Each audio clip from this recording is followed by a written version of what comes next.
아직 매도인분 이게 수정 계약서 매도인분 저장 오늘 보시면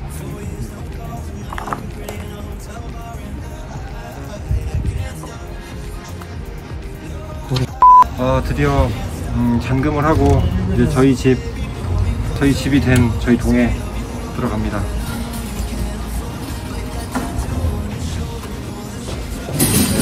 많은 서류들 업무 처리하고 이제 들어왔습니다. 18층까지 있고요. 여기가 드디어 저희 집입니다. 방금 전에 특기 신청하고 잔금을 좀 치르고 수수료도 다 정산하고 정말 많은 돈이 남았는데 아무튼 이제 완전한 제 집이 됐습니다. 지금 저희 집을 수리 전에 보려고 들어본 건데 한번 보시죠. 가시죠. 자, 저희 집입니다. 저희 집. 끝나갔습니다. 들어가죠. 지금부터 저희 집입니다.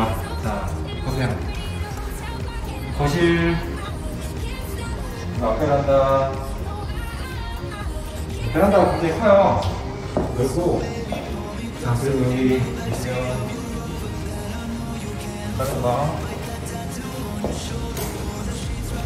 뒷베란다.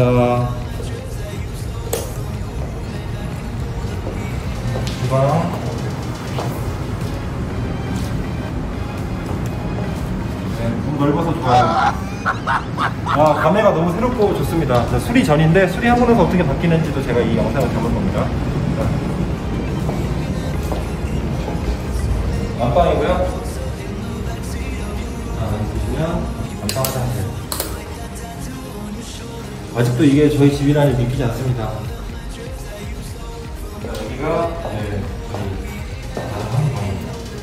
자, 이렇게 수리 전 영상이고요. 다시 또 영상 수리 후, 그리고 수리하면서 가능하다면 영상도 다시 남기도록 하겠습니다. 네, 여러분, 이제 제가 드디어 너무 기분이 묘하고 영광스러운데 꼭 영상으로 남기고 싶어서 이제 혼자 이 자리에 앉아서 저희 집에서 영상을 남기게 됐습니다. 이제 저 혼자 있으니까 마스크는 잠깐 벗겠습니다. 집이니까. 처음으로 이제 제가 제 집을 산 거니까 이제 물론 매매 관련된 일절 과정들과 이런 서류 준비들은 다 알고 있었죠. 서류들이 정말 많아요. 기분이 굉장히 묘한데요. 뒤에 저희 집 잘 보이시나요? 모르시는 분들을 위해서 말씀드리면 제가 이제 5월 28일날 제 생일날 그간 열심히 모으고 일한 걸로 계약을 하고 오늘 이제 8월 31일인데 이제 12시 반 정도 됐어요. 잔금을 다 치르고 이제 매도인분들이랑 인사도 하고 취득세까지 내고 수수료도 다 내고 정말 집 살 때 딱 매매 금액만 내는 게 아니라 아시다시피 부대 비용이 많이 들고 이제 인테리어를 해야 돼서 제가 인테리어 할 것도 볼 겸 이렇게 들어왔는데 솔직히 잔금까지 다 하고 이렇게 집에 들어와서 이게 내 집인가라고 싶으니까 눈물이 나는 거예요. 정말 눈물이 날 정도로 신기했고 지금 공교롭게 이제 구독자 1000명이 돼가는 시점인데 제 생일 선물로 집을 제가 정말 열심히 모으고 여러 많은 분들이 또 도와주셔서 인덕이 또 있는지 이렇게 좋은 집을 사게 됐는데 누차 말하지만 저는 여기가 어느 지역인지 정확히 얼마에 샀는지 그리고 어떤 호재가 있고 어떤 것 때문에 샀는지 그런 거는 굉장히 오해 소지도 있고 투기를 조장할 수도 있는 그런 소지가 있어서 일절 말하지는 않겠습니다. 자, 오늘부로 이제 세금까지 다 내고 이제 온전한 내 집 마련에 이제 완성이 됐는데요. 제가 이제 집을 마련해보면서 33세라는 이제 어떻게 보면 젊고 어린 나이에 33평이라는 또 라임이 좀 있네요. 공교롭게 이런 집을 매입할 수 있게 된 몇 가지 계기들 그리고 이렇게 할 수 있었던 점들을 이제 동기부여도 될 겸 여러분들한테 제가 어떤 과정을 거쳐서 사게 됐는지도 한번 말씀을 드리고 싶었어요.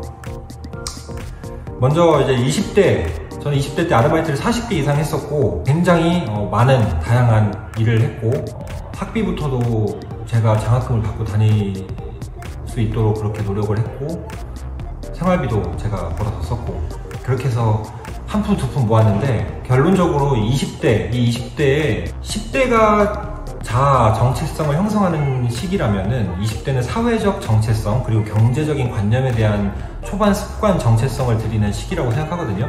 그때 어떤 그 마음가짐을 갖고 돈 관리를 하느냐에 따라서 이제 평생을 좌우할 수 있다고 생각을 해요. 잘 나오고 있는 건가? 영상이? 지랄하고 자빠졌네. 그래서 그때의 경제관념과 마인드를 어떻게 만드느냐? 좀 불편하니까 좀 편하게 하겠습니다. 그리고 또 중요한 거는 이어서 내가 10,000원을 벌면은 저 같은 경우는 5,000원만 벌었다고 생각했어요. 그래서 5,000원을 무조건 떼서 다른 통장에 무조건 분류를 했어요. 이제 이어지는 내용이 통장을 쪼개는 건데 뭐 얘가 10,000원이지만 전 10,000원이 들어와도 지금은 뭐 10,000원이라는 돈이 아꼈으면은 그걸로 뭐 제가 좋아하는 주식을 산다던가 허투루 쓰지 않는 건 똑같아요. 근데 이때 당시에도 저는 10,000원을 벌었으면 5,000원만 벌었다고 생각하고 5,000원은 무조건 저축하는 그 습관, 10,000원이 언제 몇 억이 되냐라고 생각하시지 마시고 그 습관이 티끌 모아서 전 집을 샀습니다, 여러분. 그걸 알아두셔야 되고, 그리고 통장을 쪼개다 보면 내가 그 돈이 쌓이고 마음에 단내림을 하게 돼요. 앵커 효과라고 하는데 이 앵커 이펙트가 굉장히 큰 게 뭐냐면 내가 이 통장은 절대 안 쓸 통장이야 라고 해서 만들어 놓잖아요. 그럼 그 통장에 절대 안 쓰게 되고 돈이 모이면은 내가 모은 게 아까워서라도 안 쓰게 됩니다. 그래서 통장이 쪼개라는 게 어차피 똑같은 돈인데 쪼개서 뭐해 라고 생각하시는 분은 지금 사고방식 바로 바꾸셔야 됩니다. 그럼 평생 집 못 살 수도 있습니다. 그렇게 해서 종잣돈, 영어로 시드머니라고 하죠. 많은 재테크 책에서 강조하는 시드머니를 여러분들이 만드시면 그 다음 스텝으로 가기가 굉장히 편해요. 유튜브도 제가 어떻게 보면 돈 모으는 거랑 똑같다고 생각했던 게 뭐냐면 구독자 1000명까지가 정말 어려워요. 1000명까지가 고비라고 하잖아요. 괜히 1000명의 4000시간을 채워야 수익금을 그때부터 주는 게 아니라는 생각이 1000명이 다 와가면서 느꼈어요. 돈도 똑같습니다. 1000만원 모으기가 굉장히 힘들어요. 처음에 1000만원을 모으고 나면은 그 다음부터는 어떻게 보면은 그 뒷자리 수는 잘 안 보고 금방금방 앞자리가 바뀌도록 내가 노력을 더 하는 것 같거든요. 그 가속도가 굉장히 빨리 붙고 그 부분도 좀 느낀 부분이라서 말씀을 드리고 싶었고, 여러분들 10년 후, 20년 후 되게 멀리 후 같지만 생각해보면 제가 지금 10년 전에 생각해보면 23살 군대에 있었네요. 되게 오래전이긴 하네.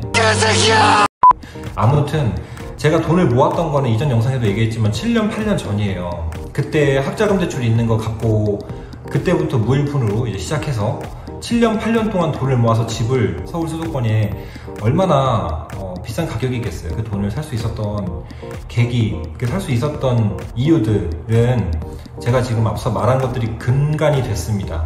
확실하게 말씀드릴 수 있습니다. 그리고 저는 이제 누누이 강조하는 게 뭐 성공을 했냐 안 했냐의 차이는 누구나 알겠지만 1% 성공한 사람, 99% 성공 못한 사람 차이는 했냐 안 했냐예요. 다 알아요. 어떻게 성공하는지 아시잖아요.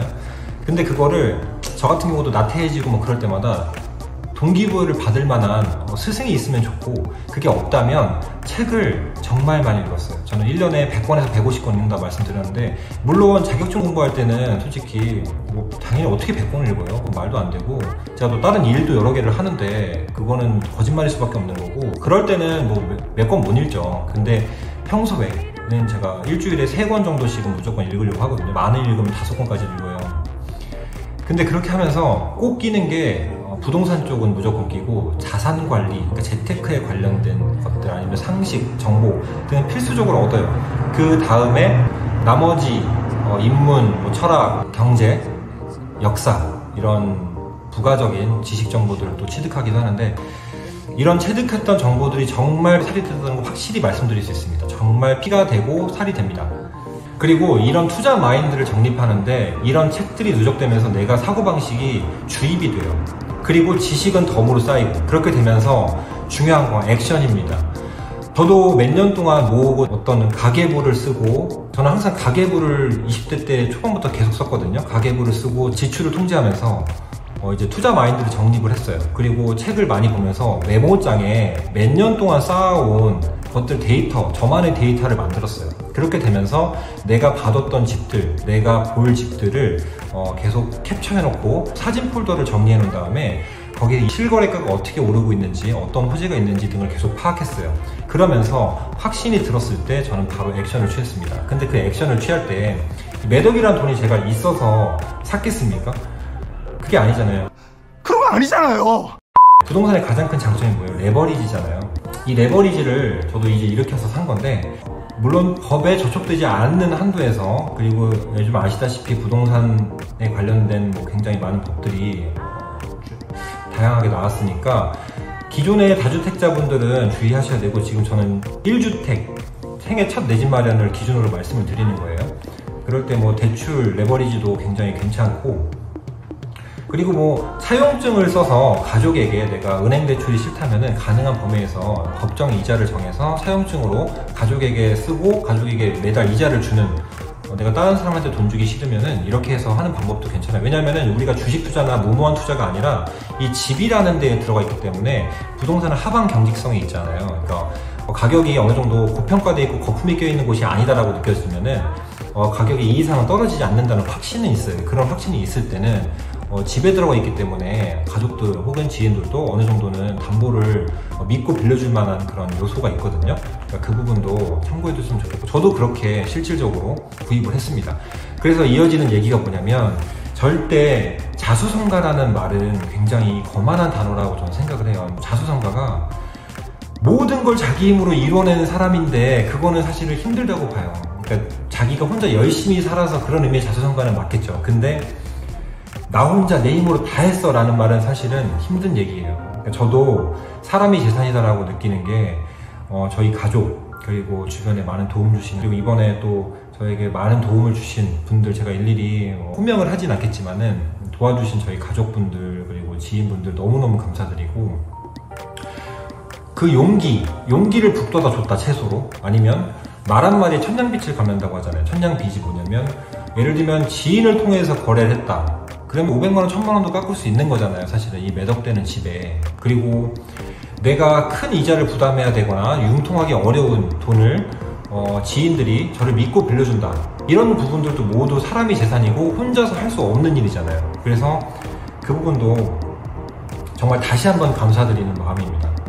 제가 보면은, 제가 부동산을 하잖아요. 공인중개사 대표로 중개를 하면서 제 또래 분들이 가장 많이 구하는 게 실혼 전세, 투룸 전세, 원룸 월세잖아요. 그러면 야, 서울에 이 조그만한 땅 한 칸, 방 한 칸이 이렇게 비싸다니, 그런 생각을 항상 했는데, 제가 30평대 이렇게 집을 제 이름으로 등기를 찍고 제 이름을 갖고 있다는 게 정말 꿈만 같고, 제가 이 얘기를 계속 두서없이 하는 거 너무 지금 새로워요. 너무 새롭고, 제가 매매 계약을 해준 거는 별 감흥이 없는데, 제가 이렇게 직접 제가 주인이 돼서 계약을 하니까 너무나 이 집이 평생 못 잊을 그런 추억이 될 것 같고, 제가 또 결심을 하게 된 거는 어느 정도의 실행을 해야 된다는 확신도 있었지만, 예를 들면 제가 1000만원을 벌면은 그 집값은 물가 상승률만큼 올라간다 치면 1500, 2000원 올라가 있더라고요. 근데 맨날 신세한테만 하고 닭 줬던 개 지붕만 쳐다본다고 해서 뭐가 달라지겠느냐. 그리고 실행을 해버리자. 내가 그리고 부동산을 하면서 사람들 매매를 해주고 집을 알선해주는데 내가 직접 이런 과정도 거쳐보지 않고서 어떻게 해줄 수 있겠느냐라는 생각이 들었어요. 여러 가지로 끝없이 올라가는 집값도 무서웠지만, 그래서 또 투기를 한 건 아니에요. 그래서 적어도 집값이 올라가면 올라가는 대로 차익은 제 거지만, 적어도 제 이름으로 집을 갖고 있게 될 때 그 심리적인 효과는 정말 어마어마합니다. 일을 하더라도 정말 일을 마음 편하게 할 수 있고, 내 집이 하나 있다는 거, 그거에 대해서 이 과정을 거쳐보니까 정말 심리적인 안정감이 그 돈으로 환산할 수 없다고 생각을 해요. 물론 집값이 떨어지면 정말 아쉽겠죠. 근데 10억짜리가 1억이 되겠습니까? 전 그렇게 생각하지 않습니다. 절대. 9억이 될 수는 있겠죠, 한시적으로. 하지만 결과적으로 11억이 된다는 게 제 지론입니다. 그럼 이 11억이 될 때 그 1억을 모으는 기간, 과연 우리 평범한 직장인, 평범한 일을 해서 사는 사람들이 1억을 모으는데 쓸 거 쓰고 얼마나 걸릴까요? 적어도 5년 이상 걸리지 않을까요? 빠르면? 그 생각을 하다 보니까 실행을 확실하게 해야겠다는 생각도 들었습니다. 제가 굉장히 좋아하는 MJ 드마코 작가의 부의 추월차선, 그리고 언스크립티드. 어제도 제가 4시에 잤는데 4시까지 책을 읽었거든요. 오늘 7시 반에 일어났는데 3시간 반 자면서 2번, 3번 읽어도 재밌는 책이 그 책이었어요. 다행히 감사하게 제가 그 책에 나온 대로, 5년 전에 읽었던 그 책에 나온 대로 살고 있었더라고요. 그래서 책이 무서운 게, 내가 머릿속에 다 들어가지 않았다고 생각하는데 그 책이 나한테 주입이 되면서 그 생활 습관대로 제가 맞춰나가요. 하루에 무조건 일, 운동, 공부 3가지를 안 하면 잠이 오지 않을 정도의 습관을 만들어 놓은 이 삶이 지금의 저를 만들었다고 생각하거든요. 되게 자랑질만 한다, 재수없다 라고 생각하시는 분도 있을 텐데, 그런 분들은 뭐 지금 영상 끄세요. 끄시고, 저는 결과적으로 그렇게 살아서 이 내 집 마련을 했고, 앞으로 더 많은 꿈들이 있어서 그걸 이루는 과정들을 제 유튜브에 많이 올릴 겁니다. 올리고 여러분들과 함께 동기부여를 드리고, 여러분들과 함께 부딪히고 깨지면서 배우고 성장하는 모습 보여드리면서 이승주라는 사람이 어떻게 30대 후반 그리고 40대를 맞이하고 어떻게 성장하는지를 보여드릴 겁니다. 그리고 이건 제가 자산관리사 자격증이 있어서 하는 얘기가 아니라, 자산을 관리하는 거, 그러니까 저는 100만 원을 벌었을 때도 꼭 50만 원 저축을 했고, 만 원을 벌었을 때도 5천 원 벌었다고 생각하고 저축했다고 했잖아요. 절대 돈을 못 쓰게, 여러분들이 모아야 되는 돈을 못 쓰게 사이렌 여신의 그런 유혹에서 피하셔야 됩니다. 여러분들이 밧줄에서 여러분들의 몸을 묶게 만들어야 됩니다. 그래서 사이렌 여신에 빠져서 여러분을 빠지지 않게 만드셔야 됩니다. 그래야 여러분들이 죽게 일해서, 열심히 일해서 여러분들의 금 같은 시간과 맞바꿔서 얻은 그 급여를 그냥 허투루 쓰지 않게 만드셔야 됩니다. 그렇게 해야 여러분들의 집이 생기고 여러분들의 땅이 생깁니다. 여러분들의 자산을 증식할 수 있는 방법, 물론 브랜드, 여러분들의 값어치 높이는 거, 자기 개발은 필수란 거 아시죠? 여러분들의 몸값을 높여야 돼요. 저도 시급 4,000원, 5,000원, 그리고 13년 전에 3,000원대를 받아가면서 모아서 값어치를 높여서 저를 개발해서, 지금 뭐 당연히 뭐 억대 연봉 이렇게 번다고는 못하지만 그래도 또래 직장인 정도만큼은 그 이상은 벌 수 있잖아요. 그런 정도의 자기 개발을 해서 이만큼 왔고, 근데 앞으로 저는 계속 개발을 할 거고, 제 다른 영상들 보시겠지만 계속 책을 읽고 외국어도 공부하고 부동산은 당연히 공부하고 운동도 열심히 하고, 그렇게 해서 저를 가꾸기 때문에 여러분들이 do, don't do, 그 두 가지 차이, 그것뿐이다. 성공과 실패는 중간에 변수, 장애물들 무조건 있습니다. 저도 많은 힘든 장애물들이 있었고요. 그 장애물들, 여러분들이 시련을 이겨내려면은 그만큼 책, 그리고 여러분들이 다져야 돼요. 그래 여러분들이 멘탈이 세지니까. 결국에는 버틸 수 있는 힘은 여러분들 주변 사람도 있지만, 여러분이 우뚝 섰고 여러분들의 정체성이 확고하게 서 있어야 여러분들 주변도 여러분들을 보고 여러분들을 도와줄 수 있습니다. 자, 뭐 이렇게 말하시는 분도 있으세요. 너는 시간이 많아서 그랬나 보지? 라고 하겠지만, 잘 생각해보세요. 시간이 제가 많을까요? 전 직업이 4개입니다. 그리고 어제도 3시간을 잤다고 말했고, 물론 잠을 줄여서까지 여러분들의 건강을 해쳐서까지 뭐 그렇게 하라는 말은 아니에요. 저도 주말에 하루는 쉬고 몰아서 자기도 하고, 물론 쉴 때 저는 독서실을 가고 유튜브 편집을 하지만 그게 저한테는 행복인데, 저한테는 쉬는 거죠. 과연 공부할 시간이 없는 건가, 아니면 그냥 시간이 없는 건가, 잘 생각해보세요. 짜투리 시간 쪼개면 충분히 공부할 수 있고, 저는 공인중개사 자격증도 그렇게 공부를 했었고, 그리고 책을 한번 손에 잡기 시작하면 그때부터는 여러분의 것이 돼요. 잘 생각해보세요. 그 만원, 2만원의 값어치가 얼마나 크게 돌아오는지. 지금 저도 그 만원, 2만원들이 쌓여서 지금 이 1억, 2억이 되고 이 매억이 됐습니다. 어르신들 말 틀린 거 없어요. 진짜 보면은 일단은 해놓고 갚아라. 무리하게 뭐 영혼까지 끌어라, 무조건 그런 게 아니라, 내가 사고 싶은 게 있으면 그거 따라가다가는 돈 모으고 혹은 준비하고 시작하면 끝이 없다. 일단 해놓고 따라가라 라는 말들 제가 또 다시 한번 느낍니다. 자, 유대인이 말하는 3가지 부자 되는 길: 부동산 투자, 주식 투자, 사업해라. 그 사업은, 저는 장사꾼이 되기 싫습니다. 사업가가 되려면 제 브랜드들을 만들고, 제가 하는 브랜드들을 지금 말하진 않을 거예요. 저라는 사람의 이름값을 높이면 그것 또한 부의 초월차선을 걷는 다른 한 방법이라고 생각을 합니다. 실질적으로 그렇게 나와 있고. 이제 오늘 날이 더 밝았으면 좋았을 텐데, 그래도 저희 집이 남양이에요. 남양이라서 그래도 좀 밝은데, 자, 이제 뒤에 보이는 주방, 뭐 거실, 뭐 화장실, 장판, 도배 다 수리할 거고, 제가 미리 영상을 찍어놨어요. 수리 후 영상이랑 한번 비교해 보려고. 그 영상을 과연 올릴 수 있을지는 모르겠는데, 수리 중에 한번 잡으려고 합니다. 너무 설레고 좋은 날인데, 두서가 없어요. 제가 뭐 철저하게 준비하고 와서 말을 하는 게 아니라, 그냥 이 감흥을 제 유튜브에 일기처럼 남기고 싶고 여러분들과 영상을 공유하고 싶어서 이렇게 찍게 됐는데, 제가 오늘 영상을 찍은 건 제 집에서 완전한 제 집이 된 이 순간에 정말 이 기쁜 마음을 많은 분들이 보시고 같이 동기부여를 받으시고 다들 저처럼 이렇게 무일푼이었던 사람도 집을 살 수 있는데 더 가진 거 많으신 훌륭한 여러분들께서 왜 못하겠어요? 할 수 있습니다. 자, 집이 아니어도 여러분들 부를 거머쥘 수 있는 방법은 여러 가지입니다. 유대인이 말했던 방법들, 그리고 책을 펴세요. 우선 책을 펴시면 여러분들 인생 달라집니다. 많이 들으셨을 겁니다. 제가 거의 1000권 정도 읽고 말씀드리는 겁니다, 여러분들. 지금 이제 읽기 시작한 초짜가 아니라 10년 가까이 1000권 정도 읽으면서 말씀드리는 거니까 믿으셔도 됩니다. 인생이 바뀝니다. 저도 바뀌었잖아요. 여러분, 오늘 영상이 굉장히 길게 찍었네요. 주소가 없었어도 이해해 주시고 긴 시간 시청해 주셔서 감사합니다. 제가 뭐 이 앞에서 눈물을 흘려야 마땅하나 눈물은 혼자 몰래 훔치든지 아니면 눈물을 아끼도록 하겠습니다. 오늘 이제 잔금 치르고 이제 매도인 분들 가시면서 잘 살라고 젊은 친구가 보기 좋다고 하시는데 정말 기분이 좋았습니다. 돈이 아깝지 않더라고요. 세금과 수수료 모두. 긴 시간 시청해주셔서 감사합니다, 여러분들. 그리고 시작 좋은 팁이 이제 1000명입니다. 이 영상이 올라갔을 때 1000명이 넘었을지도 모르겠네요. 다시 한번 모든 구독자분들 감사드립니다. 좋은 하루 되시고요. 구독, 좋아요는 잊지 말아주세요. 감사합니다.